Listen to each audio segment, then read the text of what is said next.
Welcome to the 23rd Annual Victoria Labor Day Picnic. Labor Day is the one day of the year where we get to recognize the efforts of those of us who work for a living. So it's a great opportunity to kind of kick back and to spend some time visiting and just to relax. And this is a fantastic opportunity for all of us to sit here and say to all of those who helped give us the weekend, thank you. Thank you so very much.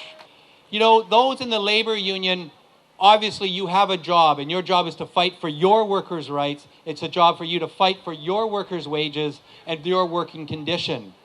But you share so much more with what we share as well.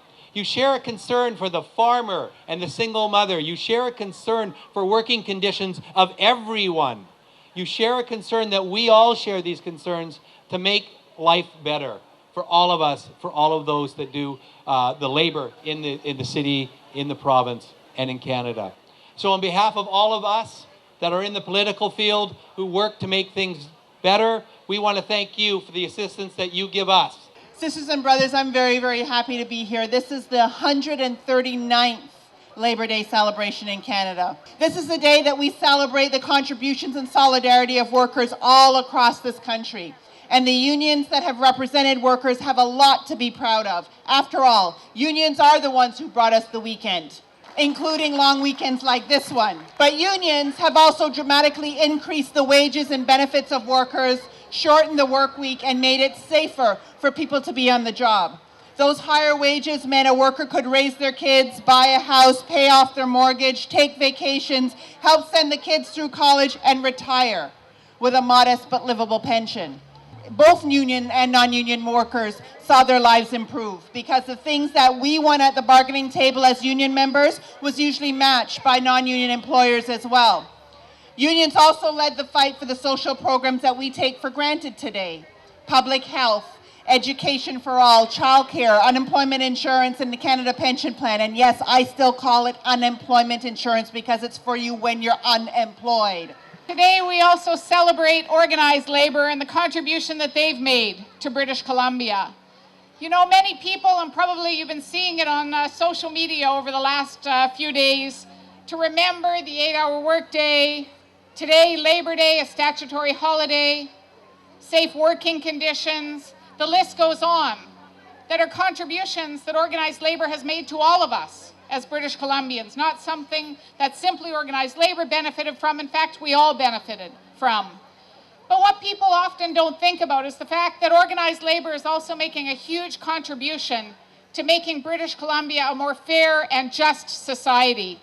Whether it's the fight for childcare, more supports for social services and not-for-profit agencies, more support for public education and public health care.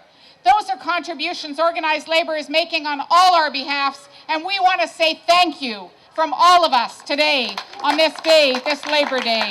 I'm so grateful to belong to a union. I feel such a sense of connection to people who have the values of taking care of one another and of wanting to have a community that is based in equity and it's based in prosperity for all.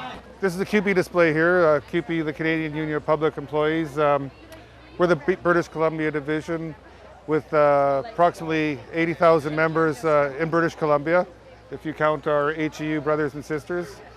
So we're here, you know, we're today, it's a 10% shift is what we're trying to get the message out today about spending money in your community.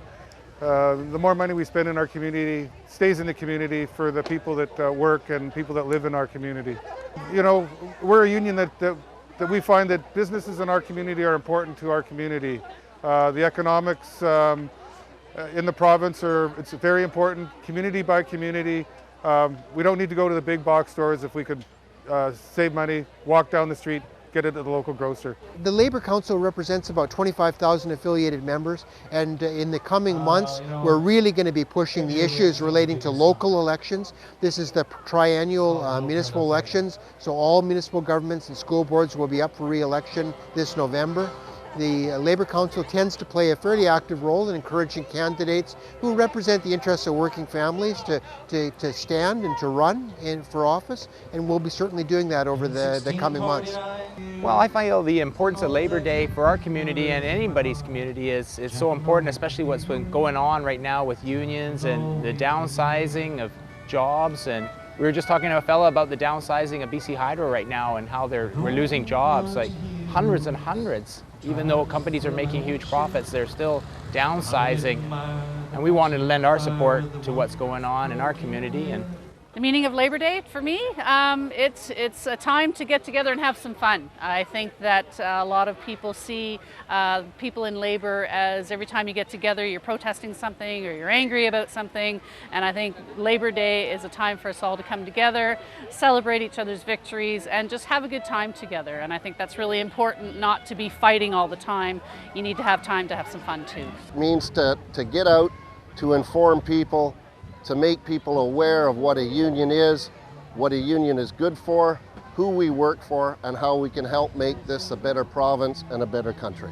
Yeah, Labor Day is a very important day for working people and families in this country.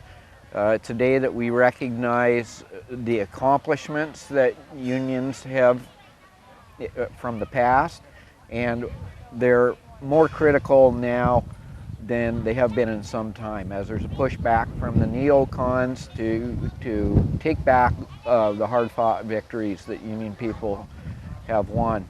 You know, here we are today. We're in James Bay at one of the most loveliest parks in the inner city, where there's a real diversity at this picnic. You know, we're in the hub where there's a lot of senior citizens in James Bay, where it's like 80 or 90% of the residents are seniors, and we have a mixed group here today. We've got young and old, we've got union, non-union. This is the way we should be. You know, we should have this diversity. We should have people speaking out for, you know, the injustice of the world. And, you know, we should be hearing the voices of the people of the streets. Like they were the only people that were not here today, which, you know, to me, I have some concerns about, you know, where the homeless are, because on Labor Day weekend, it's the only weekend that, you know, all the community services are closed. You know, so there's no soup kitchen, there's no spare meals, you know, there's no emergency shelters open, you know, like with spare beds. You know, the shelters are open, but, you know, not the extra mats. And so here we are the day before, you know, school's supposed to start, and we still got these other issues that are, you know, loitering around. And, you know, it's like, okay, let's pull the community together and start resolving some issues. And the most basic issue is about, you know, like living. The right to live, the right to have a place to sleep, the right to feel safe. But today, as we know, right across this country, those improvements that we've made and those improvements to workers' lives are all at risk.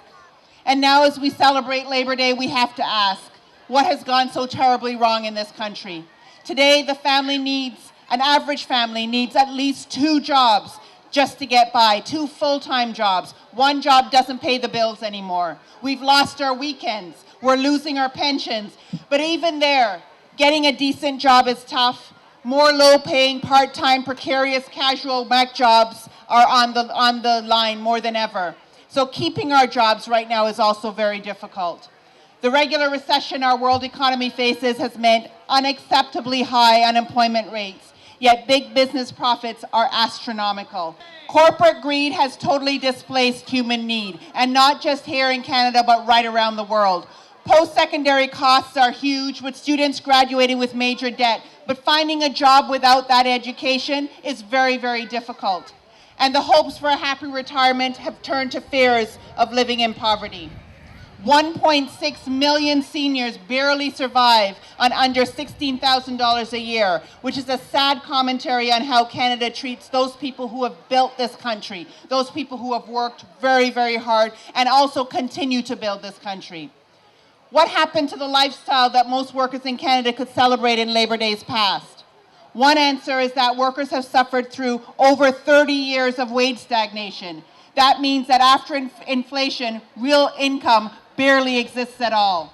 I want to also say that wages for 80% of workers in Canada have stagnated, and there was a dramatic transfer of the wealth to a few. This was no accident, but make no mistake, it's becoming a race to the bottom, and we all see that every single day.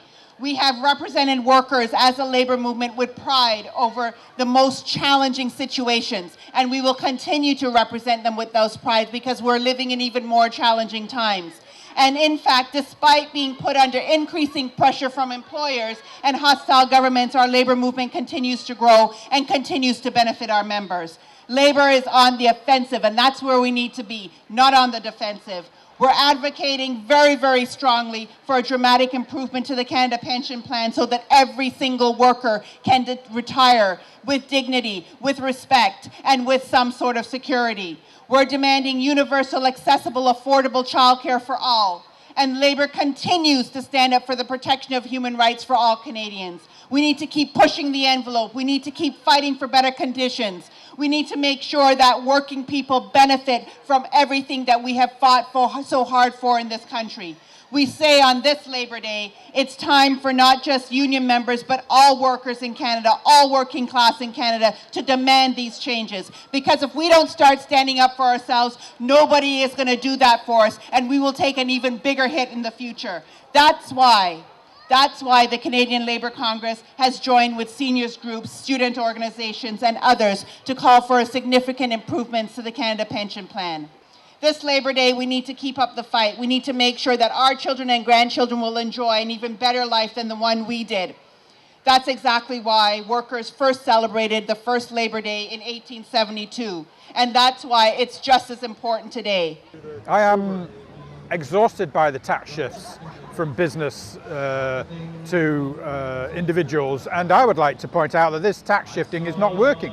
Where is the prosperity that is supposed to be generated by this eternal reduction of business tax and increase in personal or consumption taxes? I'm a teacher.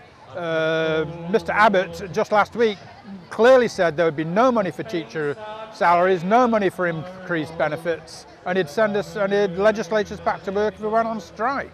I'm not benefiting from this tax regime that's been going on now for 25 years. It's been a steady movement, and neither is 90% of the population. We're concerned in the BCGEU about the potential reaction of the Liberals to this HST referendum now. The people clearly stated that they don't want that tax, but we're worried about statements that Falcon has made so far, and the media seems to be buying into it, that this is, the people voted for cuts in services and public service jobs, and we certainly don't feel that way. I think that the $3 billion figure that the minister has touted is inaccurate, and it's misleading to the public. We are dealing with a government and with a party that I've never witnessed a group of people ever being so out of touch with reality and being so out of touch with what's happening on the ground, what's happening in British Columbia and across the world. There's a huge shift in public consciousness right now away from these authoritarian sort of governments and trusting the experts and trusting the bureaucrats. I mean, we have to get away from that. They've got us in the mess we're in.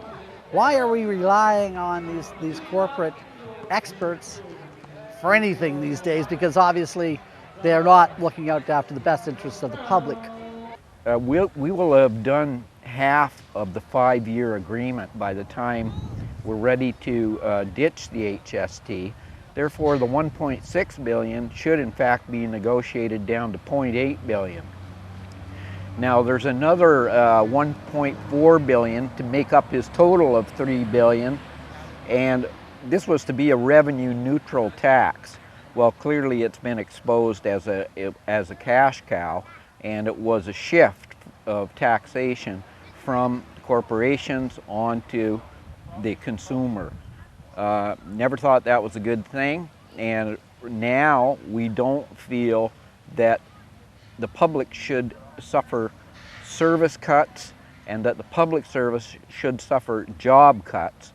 Well, that sort of question has been on for over 100 years. I think the Globe and Mail had that question in their editorial in 1892 about unions aren't needed anymore. They had their place, but I think now is the time where unions are more important than ever. We've had 30 years of right-wing governments basically taking away all the benefits that were fought for the previous 30 years. So now is the time that we need unions to help us fight back against the globalization and free trade and capitalist Wild West that is being imposed on us. I think unions we need them more than ever. We're trying to bring everybody up to the standards of unions. We want people like the Living Wage campaign to truly believe in that, and pensions. We should all be able to have pensions and retire with dignity. Union wages. My kids are making minimum wage. They're struggling financially, and I think we should all be bringing everybody up to a decent living wage. Oh, I think clearly the public is fed up, and you can see it in many different ways. I think that for too many years, the federal government and the federal Tories have pretended as if they are the majority party in this country. And I think that when you look at it, most people are, middle of the road to progressive especially on social issues. And I think that people are fed up with what has been a right-wing approach to cutting and slashing, and it's a matter of whether or not the federal government understands that. Our fight right now as federal government workers is with the Harper government and what they may and may not do to federal servants and to the public service. We have distinct feelings that the cuts are coming, the cuts are going to be big, and when you cut federal government workers, you cut the services to the public. There's many, many services that we provide to the public, and it's just like going to a lineup in a grocery store. If there's nobody there to do the work for you or to help you, you're not going to get the service.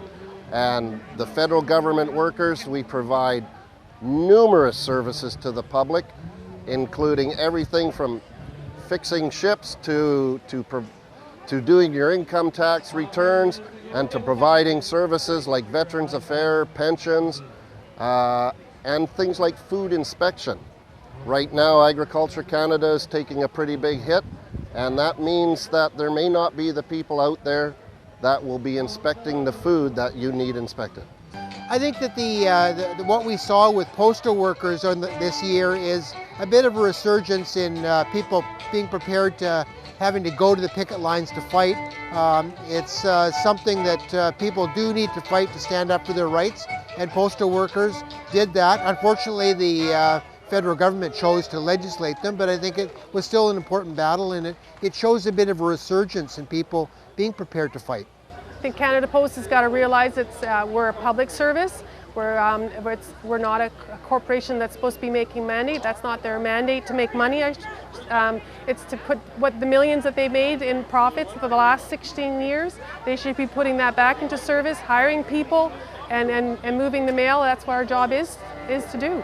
Yeah, the lockout and the after effects of that, and I don't know if people realize that the majority of our mail is being sent to Vancouver as of last year, and that's causing delays in service. We don't feel that the corporation is living up to the delivery standards. The mail is taken up to a week or more to get from Victoria to Vancouver and back to Victoria. We were locked out of our jobs this year. The media, even though they kept interviewing, for example, our local president, couldn't seem to get the story right, and they kept calling it a strike instead of a lockout. And in my opinion, they're two totally different things. We have an irresponsible government that didn't say to Canada Post, well, you've locked your workers out, now you're crying poor because you're not making any money. A responsible government would have said, well, then let your workers go back to work. But this government said, no, we'll handle it, and we've got the right-wing media to support our lies. They put such a negative spin on it, and corporation just revealed their profits this month, how they made 400 million. Like 418 million they made last year. It's a ridiculous amount of money that they should be putting back into service and creating jobs. As far as I know, we have a couple constitutional challenges coming from our national office. My understanding is we're doing two, I believe. One is the fact that the Harper government's not allowing free collective bargaining. So that's a constitutional challenge, and they're also contravening the Canada Post Act. So we're still waiting to find out what kind of a collective agreement we're getting, but in the meantime, our union is definitely putting forth that we are a unionized workplace and we have the right to bargain collectively, and our government doesn't seem to understand that. I feel like they're got too much management at the top. They should be putting more money into hiring workers. The CEO of Canada Post makes over $600,000, which is it's ridiculous what he makes. Teachers, it's clearly an issue that the teachers and the issues that they face around collective bargaining are a real challenge. Let's hope that the government decides to back down on some of their public tough talk and roll up their sleeves at the bargaining table and work hard with the teachers to get a collective agreement, because I think that's what everybody wants. So our contract expired June 30th, and at that time we did an analysis to see that we were approximately 20% behind teachers in Alberta and Ontario. In addition, in terms of salary and benefits. In addition to this, because of Bill 27 and 28, our class size and composition was taken out of our ability to bargain, taken away from us. And for the last 10 years, we have had approximately 10 to 15% of our classes in a situation where teachers have felt that they are not educationally sound. They have written on the bottom of their document where they confirm their class for the year that these classes are not educationally viable, that they cannot meet the needs of the broad range of students. And so we are coming to this, I would say first and foremost, for me, is to look at class composition. We need to change the formula, the funding formula, so children will get the educational, have their educational needs met. And that is singularly number one with me. The salary, I think absolutely we deserve to have a salary commensurate with other teachers in Canada. And so there's two issues, right? The central two issues. The teachers won a victory in the courts just a little while ago as far as being able to determine what classroom size they can have and in order to be able to teach properly. And I think if the government were to start implementing the results from the court and improve the class sizes, that would go a long way to helping the teachers. The job action being taken by the teachers is because we are now some of the lowest paid teachers in the province with some of the worst working conditions. In 2002, Christy Clark ripped up the legally developed teacher contracts that had taken 30 years to develop. She ripped up that language, and in April of 2011, Supreme Court Justice, 9 years after the event, declared that that contract ripping up was illegal. And we teachers are looking forward to a return to the 2002 language. Unfortunately, the judge gave the government 1 year to change things around. That was in April. It's now September, and this government and its minister, Mr. Abbott, continue to say there will be absolutely no changes to anything. And teachers are frustrated. We're working in deteriorating conditions. Student learning conditions are going down the tubes. There's not enough textbooks. Classrooms are overcrowded. Science labs designed for 24 students have 30 in them. It goes on and on and on. Teachers are becoming frustrated, and they understand that if they don't take action, things will only continue to get worse. So I would invite anyone in any media position to come and see me personally, and I will have them spend the day in classrooms, and I promise you that they will see that every teacher deserves every dollar they get, and they have put in their own money over their career of 10, 15, 20, 30 years towards their pension and benefits. And this is the middle class. We need the middle class. These are the people that are the salt of the earth and are there to contribute to everything in our community. But I also want to remind us that our work isn't done. We think we've made those incredible gains, but as we've seen right here in British Columbia, we know how fast those gains can be lost. when the labor movement has to take the government to court when they ripped up contracts to prove that the labor movement was right and government, the BC Liberals, were wrong. That's a reminder that we need to make sure we continue the hard work in British Columbia to make this province fair for everyone. It's always been a problem, and there are so many new avenues out there to communicate with the public that it's up to the unions, it's up to the locals, it's up to us to get out there and use every means available, whether it's social media, putting paid advertisement on TV or in magazines and newspapers, and get the word out to the public that what is said a lot of times in private newspapers and media is not always the truth, and that you have to hear both sides of the story to get the whole story. Because what you are being told, what you're being fed by certain media outlets and government departments is not always the truth. I think people will march with their votes and march with their feet. And I think that people will stand up and say, hey, we're not happy with the direction things are going. You know, we have listened to the neoconservative agenda now for the last 25 years, really, and they promised us that with their agenda, things would improve. Well, 25 years on, especially here in BC, things really haven't improved. We have BC has about a 7.3% unemployment rate. It's much higher than it is in other provinces. It's clearly the agenda that people have proposed is not giving the results that we were promised. And I think people are saying, and I think that the breakthrough with the NDP and the official opposition and Jack Layton's push with the Orange Crush shows that people are looking for a different answer. They're looking for some different solutions, and we'll have to see what the future brings.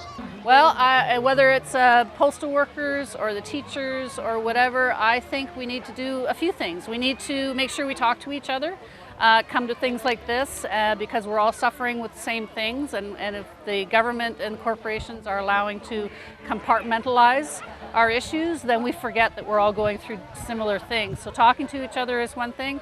Talk to your MLAs and your MPs and your mayors and your students' councils and your trustees, because we elect these people and they're in positions to listen to us. So they need to understand what our issues are, whether it's a petition you want them to bring forward in the House of Commons or the legislative buildings. We need to make sure that we talk to them and make sure they know what's going on. Talk to the media too. In my opinion, you know, you got to talk to the right section of the media, but if enough of us keep talking, they can't ignore us forever. We will continue to be loving. We will continue to be hopeful. We will continue to be optimistic. And in the words of Jack Layton, we will change the world.